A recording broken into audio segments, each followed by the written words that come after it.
క్లాస్లో యాటమ్ గురించి మనం వచ్చాం, అక్కడ దాకా వచ్చాం. ఫారం ఆస్పెక్ట్ అన్నటువంటిది గురించి మనం చెప్పుకుంటూ వస్తున్నాం. సో ఫారం అంటే ఒక పదార్థం, ఆకారం అన్నటువంటిది చేయబడుతోంది సృష్టిలో. ఇది భౌతికమైనటువంటి అణువులుగా వాటితో తయారవుతోంది. అంతవరకు మనకు తెలుసు. దానికి నెక్స్ట్ స్టెప్ మనం ఇప్పుడు చెప్పుకోబోతున్నాం. అదేంటంటే forms existing in subtler substance. So form in physical manifestation మనకి ఐడియా ఉంది. Form existing in subtler substance అంటే భౌతికంగా ఎలా అయితే ఆకారములు ఇవన్నీ ఉంటున్నాయో అలాగే వీటికి పైన ఉన్నటువంటి ప్లేన్స్ లో కూడా ఆకారములు అనేటువంటివి ఉన్నాయి. దానికి ఉదాహరణే మనకి ఏర్పడేటువంటి ఆలోచనలు. ఈ ఆలోచనకు ఒక రూపం అనేటువంటిది ఏర్పడుతుంది మనకి. అంటే మొట్టమొదట కేవలం ఒక ఇల్లు కడదాం అనేటువంటి ఆలోచన ఉంది.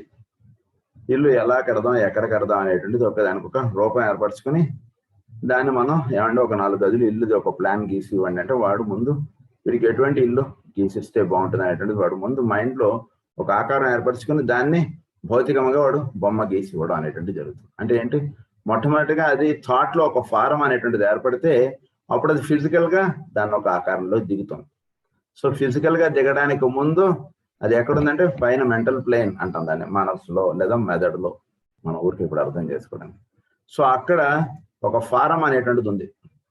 సో అక్కడ ఫారం ఎలా చేయబడిందండి అంటే గనక ఇక్కడ భౌతికంగా ఎలా అయితే భౌతికమైనటువంటి అణువుల చేత ఆకారం అనేటువంటివి ఏర్పడుతున్నాయో అలాగే ఆ మానసిక కక్షలో కూడా అక్కడ ఉన్నటువంటి పదార్థము చేత ఆ ఆకారం అనేటువంటిది చేయబడుతుంది.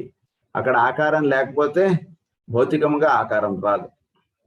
వాడికి మెంటల్ ప్లేన్ లో వాడికి ఒక ఆలోచన లేదనుకోండి, బొమ్మ ఇలా గీద్దాం అనేటువంటిది వాడు గీయలేడు. వాడు ఫిజికల్ గా వాడు ఆ కరెక్ట్ గా ఆ ప్లాన్ అలా గీయలేడు. వాడు దీని గురించి ఫస్ట్ పైన సబ్టిలర్ ప్లేన్స్ లో దాని ఆకారం ఏర్పడుతోంది, దానికి అనుగుణముగా ఫిజికల్ గా ఆకారం అనేటువంటిది దిగుతోంది. ఇది మనం గమనించుకున్నటువంటి విషయం. దాన్ని ఏమన్నారంటే సబ్టిలర్ ప్లేన్స్ అన్నారు. దాన్ని subtler substance such as forms of thought. మనకి ఒక ఆలోచన అనేటువంటిది ఒక ఆకారం ఏర్పడుతుంది. సో భౌతికంగా ఆకారములు ఎలా అయితే ఉన్నాయో అలాగే పైన ప్లేన్స్ లో కూడా ఆకారములు అనేటువంటివి ఉన్నాయి. Such as forms of thought, forms of organisation, the racial forms. So ఈ రకంగా in this dual study one of the aspects of deity will be emphasized. Should you choose to use the term deity or one of the manifestations of nature, should you prefer the less sectarian expression? So ఈ ఆకారములు ఇవి ఈ విధంగా సృష్టిలో ఏర్పడుట అన్నటువంటిది ఏదైతే ఉందో దాన్ని ఏమన్నారంటే ఫార్మ్ ఆఫ్ నేచర్ అన్నారు. అంటే చోటులో ఈ ఆకారములు అనేటువంటి తయారవుతున్నాయి చూసారా, దాన్ని డెయిటీ అన్నారు. దాన్ని డెయిటీ అంటే ఇవి తయారవడానికి మూలముగా ఉన్నటువంటిది. అంటే మనకి ఆకారం అనేటువంటిది మనం తయారవడానికి ఒకటి తయారు చేసుకుంటున్నాడు కదా. దీన్ని మనకు ఒక థాట్ అనేటువంటిది అదంతలో తయారైపోవట్లే కదా. మనం 4 గదులు ఇల్లు తయారు చేయాలి, వీడికి ఇది ఎలా చేద్దాం అనేటువంటిది లోపల ఉండి ఒక ఆలోచన అన్నటువంటిది మనకు మొదలై దానికి అనుగుణముగా మనం వాడికి ప్లాన్ గీసిస్తారు ఆర్కిటెక్ట్. అది ఎట్లాగో ఆ తత్వాన్ని డెయిటీ అంటున్నారు ఇక్కడ. అంతే. We shall then be led to the consideration of the evolution of intelligence or of the factor of mind which is working out as ordered purpose in all that we see around us. So మన చుట్టూతా అనేక రకాలైనటువంటి పరిస్థితులు, అనేక రకాలైనటువంటి విధానములు ఇవన్నీ ఏర్పడుతున్నాయి. ఇదంతా అదంతరది ఏదో ఏర్పడుతుందా, దానికి ఒక పర్పస్ ఉందా అంటే డెఫినెట్గా ఒక పర్పస్ ఉంది. పర్పస్ లేకుండా ఎలా అయితే మానవుడు ఒక పని చేయడో అలాగే పర్పస్ లేకుండా ఈ భూమి మీద ఏది జరగదు. సో ప్రతిదానికి ఒక పర్పస్ అనేటువంటిది ఉంది. ఆ పర్పస్కి అనుగుణముగా సృష్టి అంతా కూడా నడుస్తుంది. ఎందుకు ఇది ఇప్పుడు ఇలా జరిగింది అంటే దీనికి ఒక పర్పస్ ఉంది. సృష్టిలో ఇవన్నీ కూడా ఈ విధంగా ఏర్పడడానికి ఒక పర్పస్ ఉంది. ఈరోజు ఈ విధంగా తయారవడానికి క్రితం ఒక 100 సంవత్సరాలు 1000 సంవత్సరాల క్రిందట అప్పుడు ఆ పరిస్థితులు ఏర్పడ్డాయి. దాని నుంచి ఇప్పుడు ఈ పరిస్థితి అనేటువంటిది ఏర్పడింది. దీనికి ఒక పర్పస్ ఉంది. దీని తర్వాత ఇప్పుడు ఏర్పడినటువంటి కరోనా ఇవన్నీ వీటికి ఇంకొక 100 ఏళ్ళు ఎంత ఏడికి దీనికి పర్పస్ తెలుస్తుంది. ఎందుకు ఏర్పడింది ఇదంతా? భూమి మీద ఎందుకు ఇవన్నీ ఏర్పడుతున్నాయంటే ప్రతిదానికి ఒక పర్పస్ అనేటువంటిది ఉంది. కనుక ఆ పర్పస్కి అనుగుణముగా ఇవన్నీ ఏర్పడుతున్నాయి అనేటువంటిది ఒకటి మనం జాగ్రత్తగా తెలుసుకోవాలి. ఎందుకంటే మనం ఉపయోగం లేకుండా ఎలా అయితే ఏ పని చేయమో అలాగే ఉపయోగం లేకుండా సృష్టిలో ఏ పనులు జరగవు అనేటువంటిది ఒక విషయం మనం తెలుసుకోవాలి. Intelligence or the ordered purpose in all that we see around us. This will reveal to us a world which is not blindly going on its way.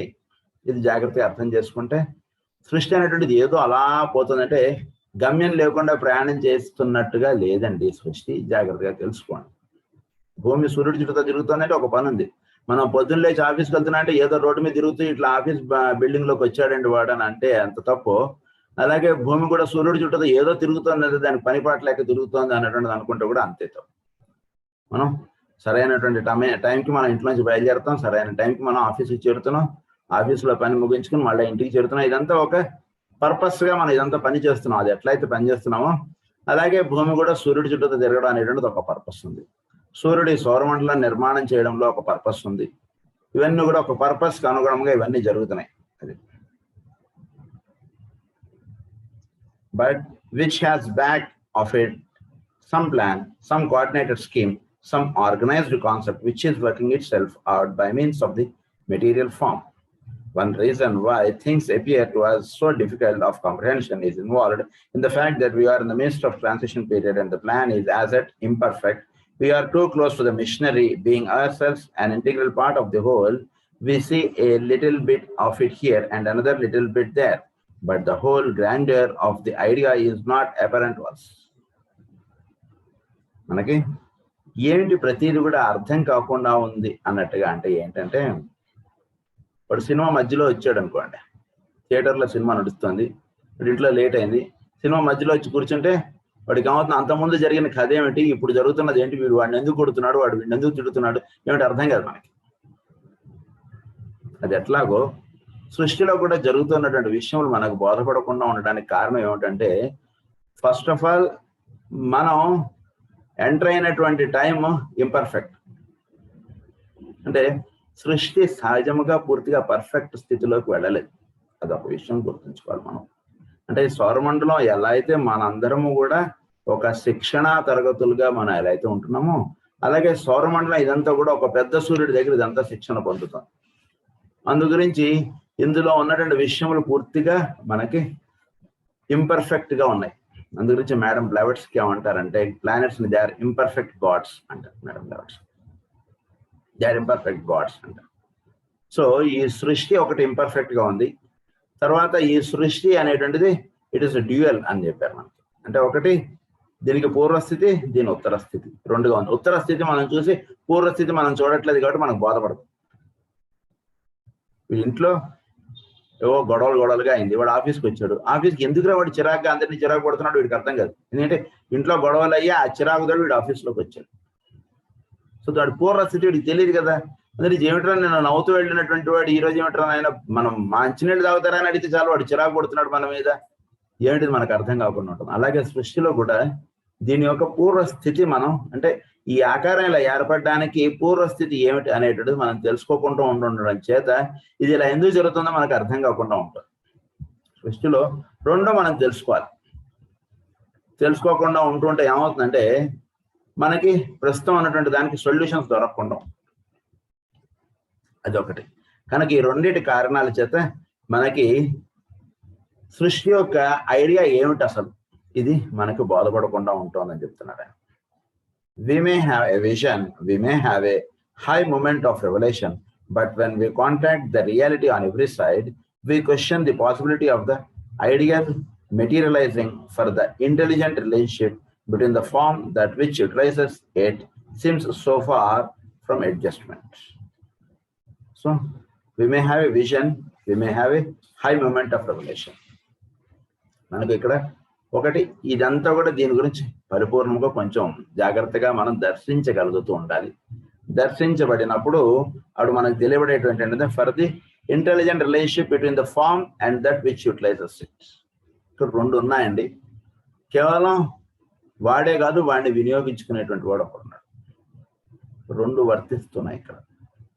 ఒకటి ఫారంని వాడుకునేటువంటి వాడు ఒకడున్నాడు, ఫారం ఉన్నాడు. ఈ రెండింటిని మనం చూడకుండా ఒక్కటి మాత్రమే మనం చూస్తూ మనం వ్యవహరిస్తాం అంటే సృష్టిలో ఉన్నటువంటి ఏవి మనకు బోధపడవు. సో సౌరమండలం ఇది ఉంది. సౌరమండలం భౌతికంగా ఉన్నటువంటి తోటి సౌరమండలం నడుపుతూ ఉన్నటువంటి వాడు ఒకటి. ప్రతి గ్రహంలోనూ ఒకడున్నాడు, వాడు ఆఫీసు ప్రస్తుతం ఉన్నటువంటి గ్రహము. సో ఈ రెండుగా ఉన్నాడు. ప్రతి వాటిలోనూ ఇద్దరు ఉన్నారు.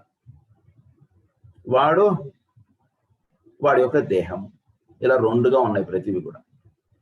ఈ రెండిటిగా ఉన్నటువంటి వాటిని అంటే నిజం నేను అబద్ధం నేనుగా మనకి భగవద్గీత చెప్తుంటుంది. క్షేత్రజ్ఞ విభాగ యోగం అన్నటువంటి దాంట్లో మనకి ఇదే ఇద్దరు, క్షేత్రం వేరు క్షేత్రజ్ఞుడు వేరు. ఇవి తెలుసుకోవాలి మనం. కనుక అలా రెండుగా ఉన్నటువంటి తెలుసుకోకుండా కేవలం ఒకటి మాత్రమే తెలుసుకుని మనం వ్యవహరిస్తూ ఉంటాం అంటే మనకి సృష్టిలు అన్ని కూడా సమస్యలుగా ఉంటూ ఉంటాయి. The recognition of the factor of the intelligence will inevitably lead us to the contemplation of the evolution of consciousness in its many forms. కనుక దీన్ని నేను జాగ్రత్తగా తెలుసుకోగలిగితే మనకు అప్పుడు తెలియబడుతున్నటువంటిది ఏంటంటే ఈ కాన్షియస్నెస్ అంటున్నది ఒకటి ఉంది, దానికి పైన వేసినటువంటి చొక్కా ఏమిటంటే దేహము. ఇవి రెండుగా మనకి తెలియబడుతుంది. అంటే రెండు ఉన్నారు వీళ్ళలో. కనుక ఈ రెండుగా ఉన్నటువంటివి తెలియబడతాయి. తెలియబడినటువంటి తర్వాత మనకు తెలియబడేటువంటిది అంటే ఇవి ఒక్కొక్కటి ఒక్కొక్క స్థితుల్లో ఇవి వర్తిస్తున్నాయి. ఎవల్యూషన్ ఆఫ్ కాన్షియస్నెస్ అంటే కొందరికి వీడు 2వ తరగతి వాడుగా ఉంటున్నాడు, కొందరు 4వ తరగతిగా ఉంటున్నారు, కొందరు 6వ తరగతిగా ఉంటున్నారు, కొందరు 10వ తరగతిగా ఉంటున్నారు. అది ఇంకొక విషయం మనకు తెలియబడుతుంది. దీన్ని ఇలా గమనిస్తే మనం అప్పుడు మనకు తెలియబడేటువంటి ఏంటంటే ranging all the way from those types of consciousness which we consider subhuman through the human up to what may be logically posited to be superhuman consciousness. The next question which we'll face as will be what lies back of all these factors. అంటే సబ్హ్యూమన్ నుంచి super human దాకా ఉన్నాయి. Human ఒకడే అంటుంది అంటే కన్ను మనం ఒకడే తెరుచుకొని మనకి ఇది కనబడుతుంది కాబట్టి ఇదే సత్యం అని అనుకుంటే తప్పు. సబ్హ్యూమన్ గా ఉన్నవి వాటికి కాన్షియస్నెస్ ఉంది, సూపర్ హ్యూమన్ గా కూడా కాన్షియస్నెస్ అంటుండేది ఎగ్జిస్ట్ అవుతాం. మనం జాగ్రత్తగా తెలుసుకోవాలి. మనకన్నా కింద ఉన్నటువంటి వాటిలోనూ కాన్షియస్నెస్ ఉంది, మనకన్నా పైన ఇంకొక ప్లేన్ ఉంది, దానిలోనూ కాన్షియస్నెస్ అంటుండేది ఉంటుంది. అయితే what lies all these factors అంటుండేది ఒక ప్రశ్న వస్తుంది. ఏమిటి అసలు వీటన్నిటి వెనకాతలు?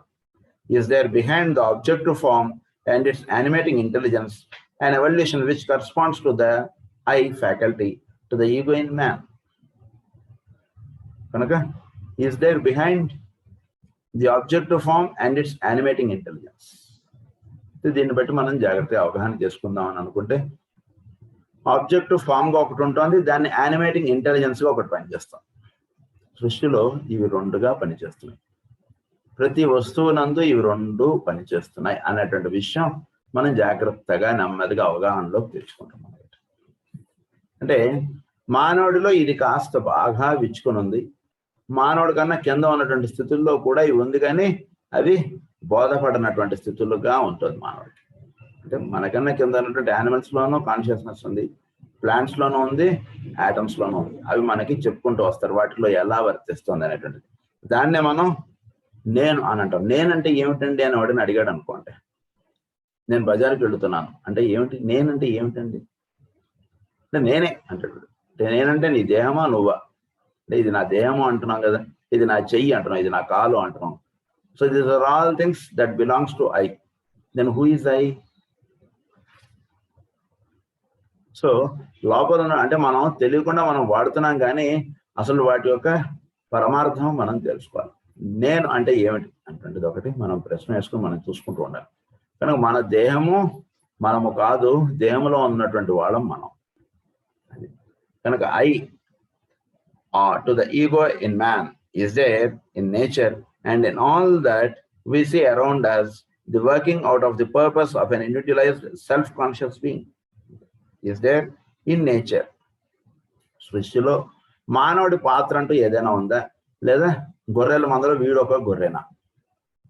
వీడిదంటూ ఏదైనా ఒక ఇది ఉందా అండి? లేదా నలుగురితో పాటు వీడు అంతే, వాటికి ప్రత్యేకమైనటువంటి ఏం లేదు. పుట్టాడు కాబట్టి జీవించుతున్నాడు కాబట్టి వాడు ఏదో ఒక రోజు వాడు దేహం వదిలేసి వెళ్ళిపోతాడు, అంతేనా? వీడిదంటూ ఏదైనా పాత్ర ఉందా సృష్టిలో అంటుండేది ఒక ప్రశ్న మనం వేసుకోవాలి. Is there If there is such a being and such a fundamental existence, we should be able to see somewhat his intelligent activities and to watch his plans working towards fruition. So ఇంకొక విషయం ఇక్కడ మనం గమనించుకోవాల్సింది ఏంటంటే self conscious being. కదా, నేను అనేటువంటి వాడు consciousness being గా ఉంటున్నటువంటి వాడిని ఒకటి గమనించుకోండి. గమనించుకున్నప్పుడు మనకి తెలియబడేటువంటిది ఏంటంటే వాడి యొక్క కార్యక్రమం అంటే ఏదైనా ఉందా, నీ కార్యక్రమమైనా ఈ భూమి మీద నువ్వు చేసుకునేటువంటిది. అంటే లోపల ఉన్నటువంటి వాడు ఐ అనేవాడు ఒకడు ఉన్నాడు, ఇందాక పరిచయం చేశారు కదా, వాడి కార్యక్రమం ఏదైనా ఉందా, నీ కార్యక్రమం భూమి మీద నిర్వర్తించుకోవడమా? కొంచెం ప్రశ్న వేసుకోవాలి. ఇవన్నీ కూడా ప్రశ్న వేసుకుని జాగ్రత్తగా మనం ధ్యానం చేయాలి వీటిని అన్నిటిని. అంటే లోపల ఒకడు ఉన్నాడని మనం అంటున్నాము, వాడి కార్యక్రమం ఏదన్నా ఉందా అండి, లేకపోతే ఈ ఫాల్స్ అయామ్గా ఎవడైతే ఉన్నాడో వీడి కార్యక్రమమే భూమి మీద నిర్వర్తించుకుని వెళ్ళిపోవడమేనా? ప్రశ్న వేసుకోవాలి. వాడి కార్యక్రమం ఏదన్నా ఉంది కాబట్టే కదా వాడు ఈ దేహం అనేటువంటిది తీసుకుని వీడు ఇక్కడికి వచ్చాడు. ఢిల్లీ ఎందుకు వచ్చాడు? హైదరాబాద్ నుంచి బయలుదేరి ఢిల్లీ ఎందుకు వచ్చాడు అంటే ఢిల్లీలో వాడి పని ఉంది, అది పని నిర్వర్తించుకోవడానికి ఢిల్లీ వచ్చాడు. ఆ పని చేసుకొని ఇవ్వకుండా వాడితోటి వాడు ఫ్రెండ్లు 2-3 వచ్చారు, వాడు వీడిని ఢిల్లీ అంతా చూద్దాం అది అంతా తిప్పేస్తున్నాడు. వాడు అసలు పని వాడు ఆఫీస్ పని మీద దేని మీద అయితే వచ్చాడో ఆ పని చేసుకొని ఇవ్వకుండా వీడు అటు ఇటు తిరిగాడు అనేటువంటి జరుగుతుంది. అది ఎట్లాగో ఈ లోపల ఒకడు ఉన్నాడు, వాడి యొక్క కార్యక్రమం ఏంటో వీడు తెలుసుకోకుండా వీడు బయట ఉన్నటువంటి వాడు వాడి పనులు వాడు చేసేసుకుంటూ వెళ్ళిపోతున్నాడు. వాడి పనులు అంటే ఏమీ లేదు, పొద్దున్న లేచాడు, స్నానం చేశాడు, ఆఫీస్కి వెళ్ళాడు, ఆఫీస్ నుంచి వచ్చాడు, మళ్ళా ఇంటికి వెళ్ళిపోయాడు, అయిపోయింది. ఇది వాడి యొక్క కార్యక్రమం. వీడు వెనకాతలు ఇంకొకడు ఉన్నాడు, వాడు ఏం చేద్దాం అనుకుంటున్నాడు, వాడు ఎలా చేద్దాం అనుకుంటున్నాడు, వాడు ఏమి చేద్దాం అనుకుంటున్నాడు అది వాడిని పలకనివ్వాలి మనకు. అంటే వీడు మాట్లాడటం ఆపితే వాడు పలుకుతాడు, లేదా వాడు పలకలేడు కదా. అందు గురించి దీన్ని కొంచెం జాగ్రత్తగా గమనించండి అంటున్నారు. మన లోపలే ఉన్నాడు వాడెవడు ఏమిటనేటువంటిది జాగ్రత్తగా గమనించండి. His intelligent activities to watch his plans working towards fruition. Even if we cannot prove that God is and that the deity exists, it may be possible to say at least that the hypothesis that he exists is a reasonable one. ఎంత బాగా చెప్తుంది. దేవుడు ఉన్నాడు అన్నటువంటిది అదంతా అబద్ధం అన్నటువంటిది అంటున్నా. ఈ వాదనకు ఒక మాట చెప్తానండి. ఒక హైపోథసిస్ గా అయినా దేవుడు ఉన్నాడు కదా, జస్ట్ యూ యాక్సెప్ట్ ఇట్. అంటే సృష్టిలో లేనటువంటి విషయం మీద మీరు ఏదైనా ఒకటి చెప్పండి పేరు, సృష్టిలో ఇది లేదు, లేని దాన్ని ఒక పదం లేదా లేని దాని గురించి మీరు ఏదైనా చెప్పండి, ఏమి చెప్పలేము. సో అట్లీస్ట్ హైపోథసిస్ గా అయినా కూడా లోపల ఉన్నటువంటి వాడు ఒకడు ఉన్నాడు అనేటువంటి వాడిని దేవుడు అన్నారు. దేవుడు అనేవాడు ఒకడు ఉన్నాడు అన్నటువంటిది అది నీకు ఒక నమ్మకమే అనుకుంటే నమ్మకం అన్నటువంటిది పక్క పెట్టినా వాళ్ళంతా వస్తా మూఢ నమ్మకాలండి అని అనుకుంటున్నా, అట్లీస్ట్ ఆ థాట్ గా అయినా సరే గాడ్ ఎగ్జిస్ట్ అవుతున్నాడు కదా, యాక్సెప్ట్ ఇట్. లేదా సృష్టిలో ఈ భూమి మీద ఇప్పటివరకు లేనటువంటిది ఏదైనా ఒకటి ప్రశ్న వేయండి, మీరు చూద్దాం. మనం ప్రశ్న వేయను. సృష్టిలో ఇప్పటి వరకు లేనటువంటి దాన్ని మనకు ఊహకు రాదు కదా, ఎందుకంటే అసలు ఇప్పటిదాకా లేనిది మనకు ఎక్కడొస్తుంది. కనుక ఏమంటున్నారంటే God is that the deity exists, it may be possible to say at least that the hypothesis that he exists is a reasonable one, a rational suggestion and a possible solution of all the mysteries we see around us. This is అంటే దేవుడు ఉన్నాడు అనేటువంటి ఒక religious aspect గా వెళ్ళకండి, ఒక scientific గా వెళ్దాం మనం అంతే. ఇక్కడ ఒక రిలీజియస్ ఆస్పెక్ట్ గా మనం దేవుడు ఉన్నాడు అనేటువంటిది ఒప్పుకోకర్లేదు. ఒక సైంటిఫిక్ ఆస్పెక్ట్ గా అంటే వీటన్నిటికీ ఒక మిస్టరీగా ఉన్నటువంటి దానికి సొల్యూషన్ ఏంటంటే ఒక హయ్యర్ బీయింగ్ అనేటువంటి వాడు ఉంటున్నాడు, వాడి వలన ఈ సృష్టి అంతా కూడా లేదా ఈ భూమి మీద మానవుడు అనేటువంటి వాడు కానీ ఏదైనా సరే ఈ సృష్టిలో వర్తించుట అనేటువంటి జరుగుతుంది అనేటువంటి విషయంలోకి మనం నెమ్మదిగా అడుగు పెడతాం. ఇవన్నీ మనం ఒక్కొక్కటి ప్రశ్న వేసుకుని దాని సమాధానంలోకి అలా వెళుతుంటే ఒక హయ్యర్ బీయింగ్, ఒక హయ్యర్ ఫోర్స్ అనేటువంటిది ఒకటి వీటిని నడుపుతోంది అనేటువంటిది. ఈ సృష్టి అంతా ఈ విధంగా నడవడానికి ఒక హయ్యర్ థింగ్ అనేటువంటిది కారణం అనేటువంటిది మనకు బోధపడుతుంది. But to do that, it has to be demonstrated that there is an intelligent purpose working through forms of every kind.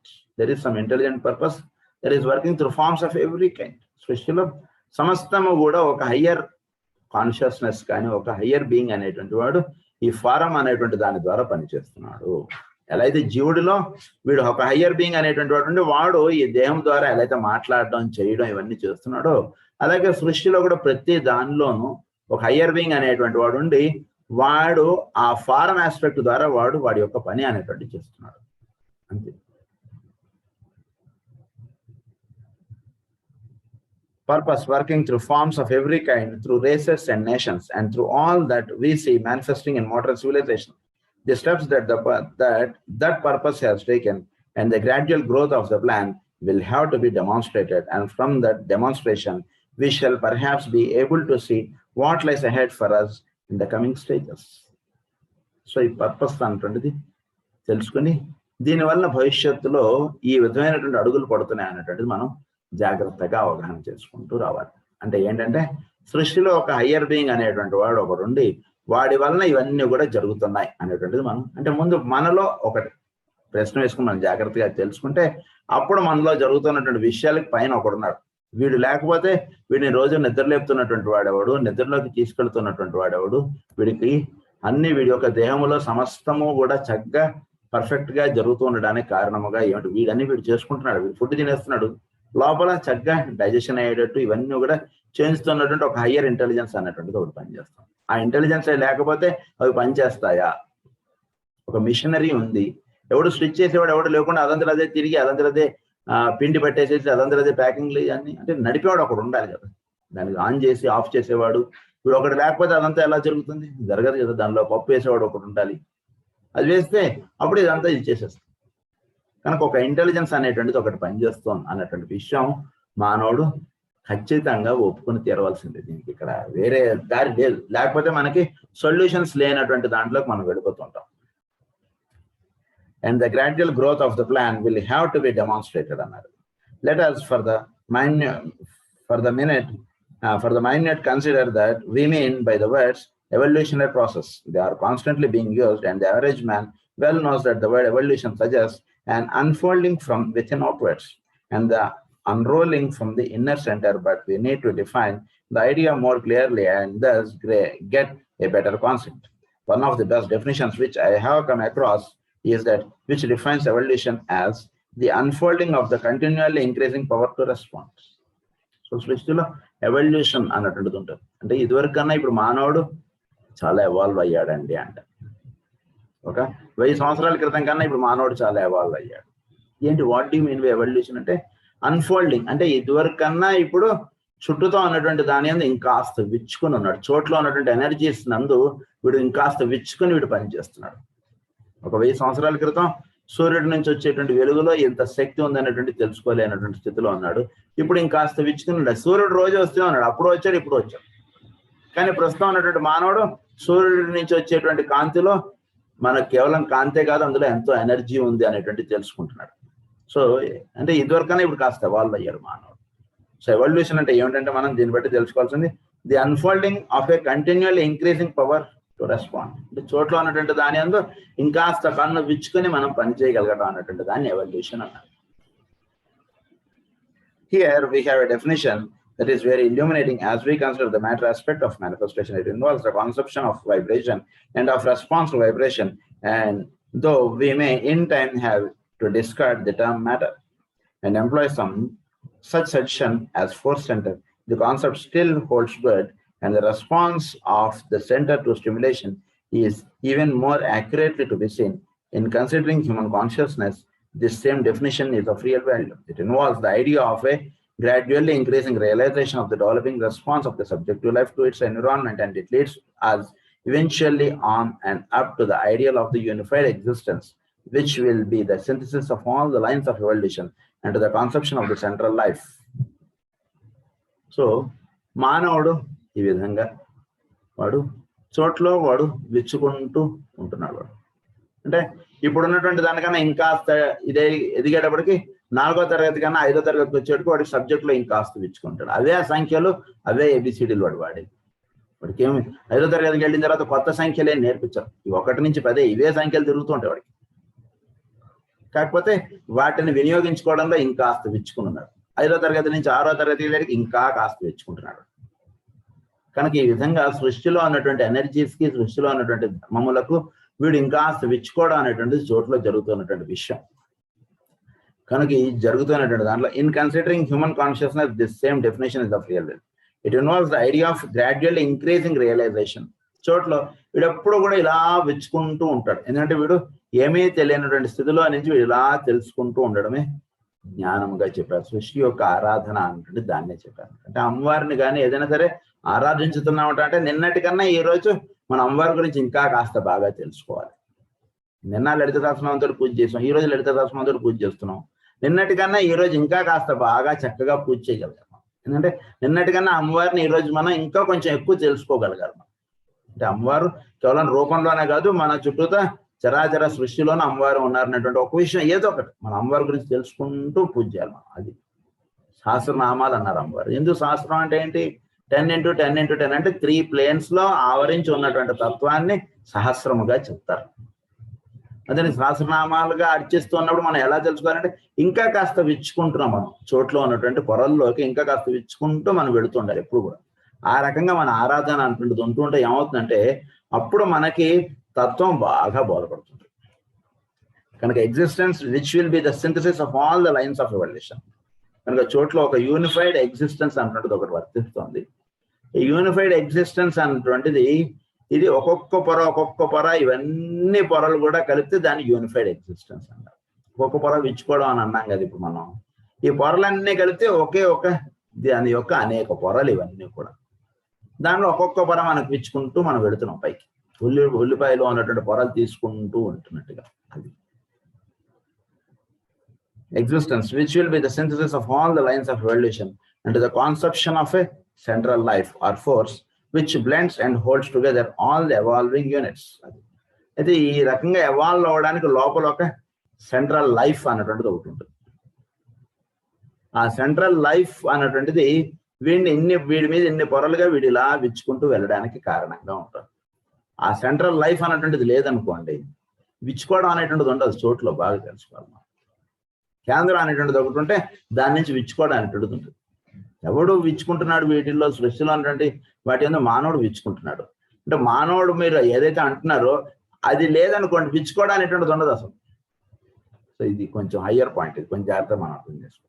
సెంటర్లో ఒకడున్నాడు, నేను అనేటువంటి వాడు ఒకడు ఉంటే వాడు ఇదివరకన్నా ఈరోజు ఇంకాస్త విచ్చుకున్నాడు.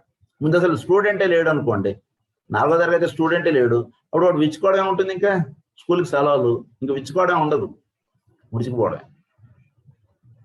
కనుక విచ్చుకోవడం అనేటువంటిది ఎప్పుడు ఉంటుంది అంటే పిల్లాడు స్కూల్లోకి అటెండ్ అయినప్పుడు నిన్నటికన్నా ఈరోజు ఇంకాస్త విచ్చుకున్నాడు. వాడు అంటే ఎవడంటే హీజ్ సెంట్రల్ లైఫ్, వాటిలో పనిచేస్తున్నటువంటి లైఫ్ ఆస్పెక్ట్. అది నిన్నటికన్నా ఈరోజు ఇంకా కాస్త విచ్చుకుని ఉంటుంది. such as human beings. That is evolving units, whether they are units of matter such as the atom, of the chemist and physicist, or units of consciousness such as human beings. So సృష్టిలో ఈ విధంగా అణువు కూడా ఆ విధంగా విచ్చుకుంటోంది, మానవుడు కూడా ఆ విధంగా విచ్చుకుంటున్నాడు. కనుక అణువు కూడా విచ్చుకోవడం అంటే ఇంతకు ముందు ఉన్నటువంటి అణుస్థితి కన్నా ఇప్పుడు వచ్చినటువంటి అణుస్థితి ఇంకాస్త ఎవాల్వ్డ్గా అవుతుంది. ఇంతకు ముందు అదే అణువు ఉంది, ఇప్పుడు అదే అణువు విచ్చుకుంది అనేటువంటిది ఎలా తెలుస్తుంది మనకి అంటే, ఇంతకు ముందు అణువులు ఉన్నాయి, ఆటమ్స్ ఉన్నాయి. కానీ ఇప్పుడు కొన్ని సంవత్సరాల క్రితం ఏమని కనుక్కున్నారంటే అణువులో రేడియో యాక్టివిటీ ఉందండి అని కనుక్కున్నారు. యురేనియంలో రేడియో యాక్టివిటీ ఉంది. అంటే రేడియో యాక్టివిటీ అంటే ఏంటి? విచ్ ఇస్ బియాండ్ ఫిజికల్గా అది మేనిఫెస్ట్ అవ్వడం. సో మామూలు ఆటమ్స్ గా ఉండడం వేరు, రేడియో యాక్టివ్ ఎలిమెంట్ గా ఉండడం వేరు. ఎఫ్ బ్లాక్ ఎలిమెంట్స్ అని రాసుకుంటాం కదా. So there are some radioactive elements, అందులో యురేనియం. సో ఇది ఇంకాస్త చోట్ల విచ్చుకుంది. అది ఇంతకు ముందు ఉన్నటువంటి స్థితి కన్నా అది విచ్చుకుంది కాబట్టి అది మనకు దర్శనం అవుతుంది. చోట్ల దాని యొక్క సాధన అనమాట, అది ఆటమ్స్ లో అదంతా చెప్తారు మనకి. సో అణువుల్లోనూ ఈ విచ్చుకోవడం అనేటువంటిది ఉంది, మానవుడిలోనూ ఈ విచ్చుకోవడం అనేటువంటిది ఉంది. ఎందుకంటే సూర్యుడు వెలుగు అందరి మీద పడుతుంది, ప్రతిదీ కూడా విచ్చుకోవడం అనేటువంటిది ఉంది సృష్టిలో. దాన్నే ఏమన్నారంటే ఎవల్యూషన్ అని అన్నారు. Such as human beings, this is evolution, the process which unfolds the life within all units. The developing urge which eventually merges all units and all groups until you have that sum total of manifestation which can be called nature or God. So which eventually merges all units, the developing urge which eventually merges all units. అంటే ఈ developing అన్నటువంటి దాంట్లో ఇవన్నిటి యొక్క ఉద్దేశములు ఒక్కటిగా ఉంటున్నాయి కాబట్టి ఇవన్నీ కూడా చోట్ల విచ్చుకోవడం అనేటువంటి జరుగుతుంది. 5th class students stand up on the bench అన్నారు అనుకోండి, అప్పుడు వాళ్ళందరూ కూడా 5th క్లాస్ స్టూడెంట్స్ వాళ్ళందరూ.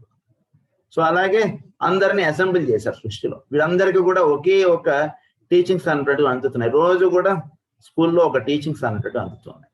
సో స్టూడెంట్స్ అందరు వీళ్ళందరూ, సో వీళ్ళందరూ కూడా నిన్నటికన్నా ఈ రోజు విచ్చుకోవడం అనేటువంటి జరుగుతుంది. సో వీళ్ళందరూ కూడా they belong to so and so school అని అన్నారు. దాన్నే సృష్టి అన్నారు, దాన్నే ప్రకృతి అన్నారు. అంతే. ప్రకృతి అంటే ఏమిటి? ఇది మొత్తం కలిపితే దాన్ని ప్రకృతి అన్నారు. ఏది లేకుండా ప్రకృతి అనేటువంటిది వేరుగా ఏం లేదు. మానవులందరూ కూడా 5వ తరగతి 6వ తరగతి ఇలా ఉన్నారు కదా. సో వీళ్ళందరూ లాస్ట్ ఇయర్ కన్నా ఈ ఇయర్ ఇంకాస్త విచ్చుకున్నారు. ఈ విచ్చుకోవడం అనేటువంటిది ప్రకృతిలో ఉన్నటువంటి ధర్మం. అందుగురించి దానికి చిహ్నంగానే పువ్వులు విచ్చుకోవడం అనేటువంటిది మనం చూస్తున్నాం. Nature or God, and which is the aggregate of all the states of consciousness. This is the God to whom the Christian refers when he says, in him we live and move and have our being. కనుక దీన్నే మనకి ఏమని చెప్తారు? In him we live, వాడిలో మనం ఉంటున్నాము, వాడిలో మనం ఉంటూ మనం చరించుకుంటూ మన పనులు అనేటువంటివి చేసుకుంటాం. వాడి దాంట్లో మనం ఉంటున్నాం, వాడి స్కూల్లో మనం ఉంటూ మనకు కావాల్సినటువంటి సబ్జెక్ట్ ఇదంతా మనం చదువుకుంటూ ఇదంతా నేను అని అనుకుంటున్నాం. నిజానికి నేనా? ఇదంతా వాడి స్కూల్ ఎవరిది? పలానా ప్రిన్సిపాల్ గారిది. ఈ బెంచ్ నాది అంటాడు, ఈ సీట్ నాది అంటది. ఇదేంటి నీది ఏమిటి? ప్రతి ప్రిన్సిపాల్ గారు ఉన్నారనుకోండి, ఆయన ఏదో పాపం చిన్నపిల్లాడే ఆయన అలా వెళ్ళిపోతూ విని ఏదో నవ్వుకుంటే ఆయన వెళ్ళిపోయాడు. నిజానికి ఆ బెంచ్ ఎవరిది? నాది, నువ్వు నా సీట్లో కూర్చున్నావు అంటాడు చిన్నపిల్ల. నిజానికి వాడిది కాదు కదా. అది ఎట్లాగో సృష్టిలో కూడా మానవుడు అన్నటువంటి వాడు మొత్తం ఈ ప్రకృతి అన్నట్టు వాడు ఒక భాగముగా ఉంటున్నాడు. ఇది ఒక విషయం మనం జాగ్రత్తగా అర్థం చేసుకోవాలి, ఇది మనం తెలుసుకోవాలి. This is the force or energy which the scientist recognises. దీన్ని ఏమన్నారంటే, and this is the universal mind or the over soul of the philosopher. This again is the intelligent will which controls, formulates, binds, constructs, develops and brings all to an ultimate perfection. So దీన్నే scientist అన్నాడంటే ఒక force అన్నాడు, matter force అన్నాడు. కానీ force అని నడిపేటువంటి వాడు ఒకడు ఉన్నాడు అనేటువంటి దానిలోకి ఇంకా తెచ్చుకోలేదు. మానవుడు అన్నాడు. మానవుడిని ఈ విధంగా నడిపేటువంటి తత్వం ఒకటి ఉంది వాడిలో అది ఉంది కాబట్టి వాడి దేహంలో ఇవన్నీ చక్కగా జరుగుతున్నాయి, ఇవన్నీ చక్కగా మేనిఫెస్ట్ అవుతున్నాయి. వాడు ఆలోచించగలుగుతున్నాడు, ఆలోచించి మాట్లాడగలుగుతున్నాడు. అణువుల్లో కూడా ఒకనొక ప్రజ్ఞ అనేటువంటిది పనిచేస్తుంది. అది ఎలా పనిచేస్తుందో చెప్తారు మనకు స్లోగా ఒక్కొక్కటి. కనుక అది దాంట్లోకి ఇంకా సైంటిస్ట్ విచ్చుకోలేదు. సైంటిస్ట్ ఎంతవరకు విచ్చుకున్నాడంటే, మ్యాటర్ ఉంది, మ్యాటర్లో ఫోర్స్ ఉంది, అంతవరకు విచ్చుకున్నాడు.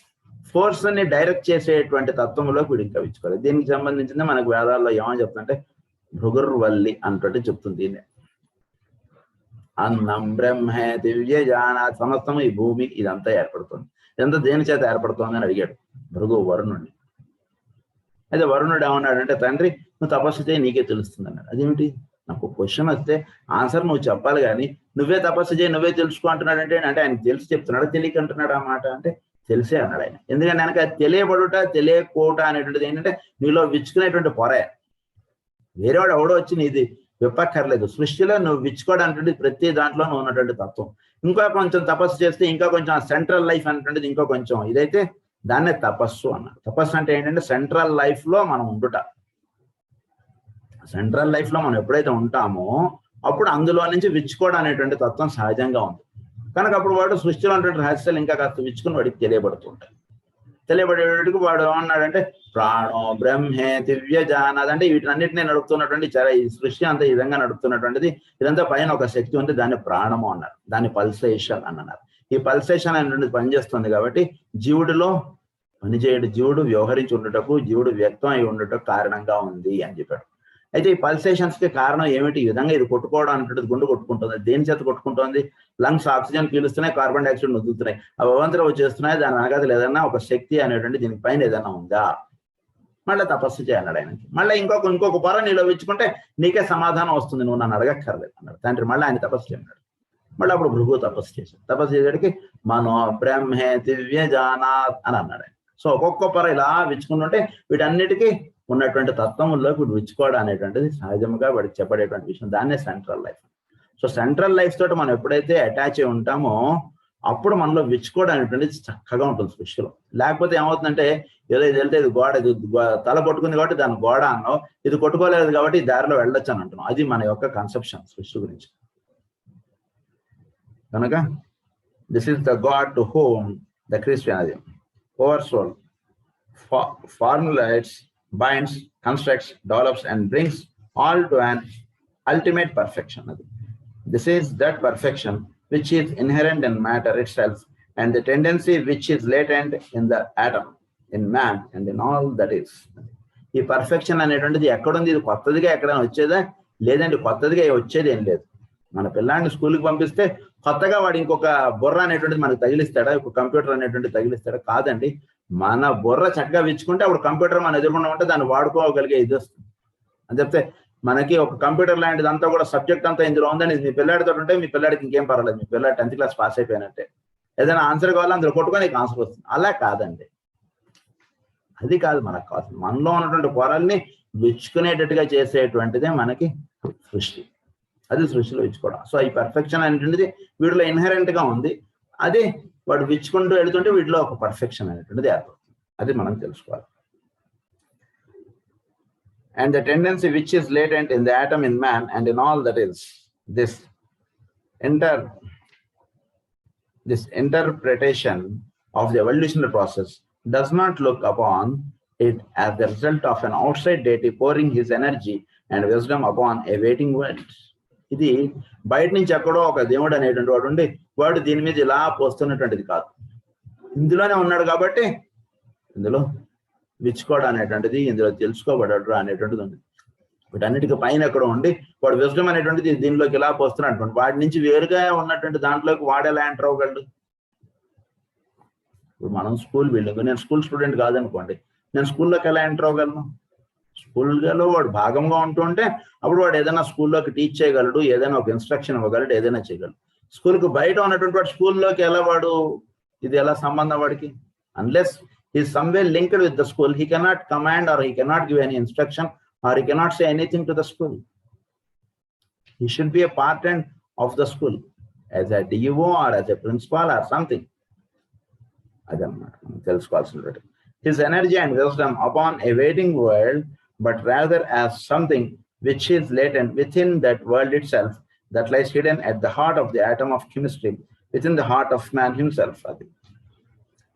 So his energy and wisdom upon a waiting world, but rather as something which is latent within that world itself, which is latent within that world itself. అంటే తెలియబడకుండా ఉన్నారు. Principal గారు మారు వేషంలో దిగుతున్నారు అంటే ఆయన ప్రిన్సిపాల్ అని తెలియదు, లేదా మనం కొత్తగా ఎంటర్ అయ్యాం. ఆయన మామూలుగా సింపుల్ గా ఉండేటువంటి ప్రిన్సిపాల్ గారు, ఆయన స్పెషల్ డ్రెస్ ఇలా ఉంటాడు. ఆయన కూడా ఒక మామూలుగా అందరిలాగా టీచర్స్ అందరికి ఒక యూనిఫామ్ పెట్టాడు, ఆయన కూడా అదే యూనిఫామ్ వేసుకుని తిరుగుతున్నాడు. వీడు ప్రిన్సిపాల్ అనేటువంటి తెలుసుకోలేకుండా మనం వ్యవహరిస్తాం. సో ఇదే వీటన్నిటికీ మూలంగా ఉన్నటువంటి వాడు వీటిలోనే ఉంటున్నాడు, కానీ ఆయన తెలుసుకోలేకుండా మనం అందరం ఉంటున్నాం. Latent it self and that lies hidden at the heart of the atom of chemistry. ఆ తత్వము కెమిస్ట్రీగా ప్రతి అణువులోనూ ఉంది. అంటే ఉంది అని ఒప్పుకోవాల్సిన పని లేదు ఎవ్వరం కూడా. It is scientific existence. అదంతా ఆటమ్ అనేటువంటిది అంత సైంటిఫిక్, అందులో ఆ తత్వం అనేటువంటిది ఉంది అనేటువంటిది అంత సైంటిఫిక్ గా మనకి ఎక్స్ప్లెయిన్ చేసుకుంటూ వస్తారు. That lies hidden at the heart of the atom of chemistry, within the heart of man himself, within the planet, within the solar system. So first within the heart of man ఉందని మనం ఒప్పుకోవచ్చు కదా. ఇప్పుడు ఎందుకంటే మనలో మనని నడుపుతున్నటువంటి ఒక higher consciousness అనేటువంటిది ఒకటి, అది ఉంది కాబట్టి మనం చక్కగా మనకి భూమి మీద మనం చక్కగా పనులు చేసుకోగలుగుతున్నాం, చక్కగా వ్యవహరించగలుగుతున్నాం, అన్ని చక్కగా నిర్వహించుకోగలుగుతున్నాం, అంతే కదా. లేకపోతే ఇంతకుముందు ఉన్నటువంటి స్థితి కన్నా ఎప్పుడైతే ఆ పొర అనేటువంటి విచ్చుకుందో అప్పుడు వీడు ఇంకాస్త తెలియబడుతున్నాడు కదా. ఆ పొరలు విచ్చుకోవడం అనేటువంటిది ఆ లోపల నుండి సెంట్రల్ లైఫ్ అనేటువంటిది ఒకటి ఉంది కదా, దానివల్ల ఇదంతా విచ్చుకోవడం అనేది ఇదంతా జరుగుతుంది కదా. కనుక అలా ప్రతి అణువులోనూ ఉంది, అలాగే సోలార్ సిస్టంలోనూ ఉంది, సూర్యుడిలోనూ ఉంది, అలాగే గ్రహములందు కూడా ఉంది. అన్నిటిలోనూ ఒకటే. వీడు కాకపోతే వీడు ప్యాంట్ షర్ట్ వేసుకున్నాడు, వీడు నెక్కర్ వేసుకున్నాడు, అంతే తేడా. అంటే వాడు హయ్యర్ స్కూల్ వాడు, వీడు ప్రైమరీ స్కూల్ వాడు, అది తేడా. అంతే తప్పితే వీడు వేరు వాడు వేరు అన్నటువంటిది ఎక్కడా లేదు సృష్టిలో, అంతే తేడా. It is that something which drives all on toward the goal and is the force which is gradually being ordered and out of choice, ultimate perfection out of temporary imperfection, good out of seeming evil, and out of darkness and disaster, that which we shall someday recognize as beautiful, right, and true. So ఇదంతా ఏంటంటే మనం విచ్చుకుంటూ వెళుతుండేటికి దీన్ని ఏమన్నారట అంటే ఇంతకు ముందు కన్నా ఇప్పుడు ఇంకాస్త తెలియబడుతుంది కాబట్టి దాన్ని good out of apparent evil అని అన్నారు. కొంచెం అలా చెప్తున్నాం మనకి అది. సో వీడు ఈ రకంగా విచ్చుకోవడం, it is all that we have vision and conceived of it of in our highest and best moments. Evolution has also been defined as cyclic development, and this definition brings me to a thought which I am very anxious that we should thoroughly grasp. Nature repeats continuously until certain definite ends have been reached. It is a cyclic process. Evolution అనేటువంటిది తెలుసుకోవాల్సింది ఏంటంటే it is a cyclic process. మనం ఆ సబ్జెక్ట్లో మనం pass అవ్వందే nature మన next క్లాస్లోకి మనం promote చేయదు. అందుగురించి ఎన్నాళ్ళైనా సరే వీడు ఇక్కడే పుడుతుంటాడు మానవుడు. సో దాని నేచర్ యొక్క లాంగ్వేజ్ మనం అర్థం చేసుకోవాలి, కానీ మన లాంగ్వేజ్లో మనం ఉంటామంటే ఎప్పటికీ కూడా మనకు సొల్యూషన్స్ రావు. బాగా తెలుసుకోవాలి. నేచర్ లాంగ్వేజ్ ఏమిటి, స్కూల్ యొక్క రూల్స్ ఏమిటి అవి తెలుసుకోవాలి. మనం స్కూల్లో చేరాము, ఆ స్కూల్ యొక్క రూల్స్ ఏమిటి అంటే వాడు స్కూల్లో వాడు బి గ్రేడ్ వచ్చినా వాడు అదే క్లాస్లో ఉంచేస్తాడు. వాడు అది వాడు స్కూల్లో రూల్స్. ఓన్లీ ఏ గ్రేడ్ వచ్చిన వాడినే నెక్స్ట్ క్లాస్కి ప్రమోట్ చేస్తాడండి ఆయన. బి గ్రేడ్ వచ్చినా ఆయన ఒప్పుకోట ప్రిన్సిపాల్ గారు, వాడిని అదే క్లాస్లో ఉంచేస్తాడు. అది ఎట్లాగో అంటే ప్రతి స్కూల్కి ఒక రూల్స్ అనేటువంటి, పొద్దున్న 7 గంటలకు వెళ్ళాలనేటువంటి స్కూల్ ఉంటుంది, లేదా 12ంటికి వెళ్ళాల్సినటువంటి స్కూల్ రూల్స్ ఉంటాయి. ఒక్కొక్క స్కూల్ రూల్స్ ఒక్కొక్క రకంగా ఉంటాయి. అది ఎట్లాగో నేచర్ యొక్క రూల్స్ ఏమిటి అనేటువంటి తెలుసుకోవాలి. అప్పుడు వీడు వాటిలో చక్కగా తెలుసుకోవడానికి చేయడం చేత nature repeats continuously until certain definite ends have been reached.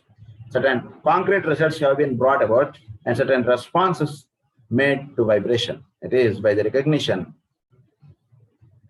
of this accomplishment that the intelligent purpose of indwelling existence can be demonstrated. ఇది ఈ రకంగా ఏమంటే పర్పస్ ఏంటంటే indwelling existence can be demonstrated. అంటే వీడిని ఎటువైపు ఇచ్చుకోవాలంటే అంటే అందుకే indwelling existence అనేటువంటిది ఒకటి ఉంది అనేటువంటి పొరలోకి వీడు ఇచ్చుకోవాలి, అనేటువంటి దాంట్లోకి వీడు వెళ్ళాలి. ఆ రకంగా వీడు తెలుసుకునేటువంటి వైపుగా వీడు స్టెప్స్ పడేటట్టుగా నేచర్ మనకి తీసుకెళ్తూ ఉంటుంది.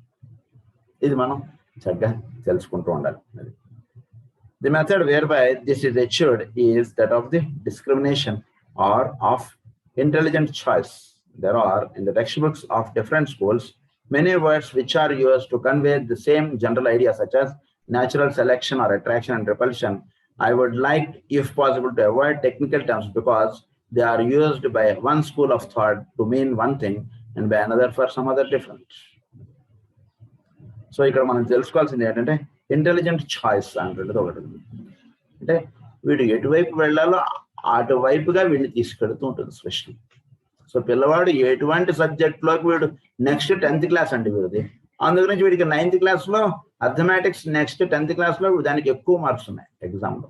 అందుగురించి ఇప్పుడు అర్థమెటిక్స్లో వీడికి మిగిలిన చాప్టర్స్ కన్నా ఈ చాప్టర్లో ఎక్కువ ఫోకస్ ఇవ్వడం, ఎక్కువ హోంవర్క్స్ ఇవ్వడం, ఎక్కువ దాని మీద కాన్సన్ట్రేట్ చేయడం, ఎక్కువ ఎగ్జామ్స్ ఇవ్వడం, ఇవన్నీ చేస్తుంటారు.